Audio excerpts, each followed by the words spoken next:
বাংলাদেশ বনাম শ্রীলঙ্কা কোনো ম্যাচ হলেই মুশফিকুর রহিমের নাম চলে আসে সবার আগে। পারফরম্যান্স কিংবা অ্যাক্টিভিটিসে লঙ্কানদের বিপক্ষে আলাদাই ক্রেজ ধরে রেখেছেন মুশফিক। টাইগারদের হয়ে সবচেয়ে সেরা পারফরম্যান্স ডেলিভার করার ট্রেন্ডটা মুশফিকের এখনও আছে, আর সেটা যদি হয় টেস্ট ক্রিকেট তাহলে তো কথাই নেই।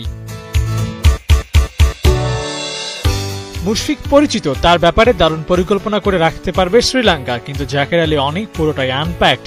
শ্রীলঙ্কার বিপক্ষে কখনোই লাল বলে খেলা হয়নি জাকেরের, খেলেছেন গোটা দুয়েক টি-20 ম্যাচ, সেখানেও দারুণ করেছেন। ব্যাট হাতে 72 রান করেছেন। প্রথম ম্যাচে 34 বলে 68 রানের সেই ইনিংসখানা জাকেরের টি-20 ক্যারিয়ারের সেরা ইনিংসও বলা যায়। শ্রীলঙ্কার বিপক্ষে আবারও মাঠে নামার সুযোগ আসছে। 17 জুন শুরু হতে যাওয়া টেস্ট সিরিজে জাকের আবারও মাঠে নামতে পারেন।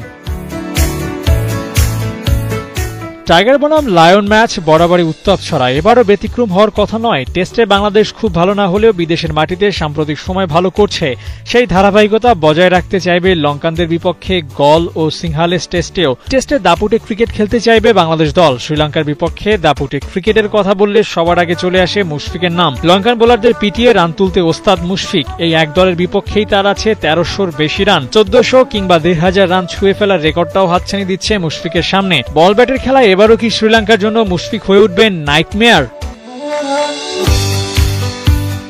চিন্তায় ফেলে দিতে পারেন জাকের আলী অনেকও। টেস্ট ক্রিকেটে এই ব্যাটারও দিন দিন নিজেকে উন্নত করছেন। 9 টেস্ট ইনিংস ক্যারিয়ারে 4 অর্ধশতক, সেঞ্চুরির খুব কাছে গিয়ে আউট হয়েছেন 91 রানে। শতক না পাওয়ার আক্ষেপ কাটিয়ে উঠে প্রথম শতকটি কি করে ফেলবেন জাকের আলী অনেক?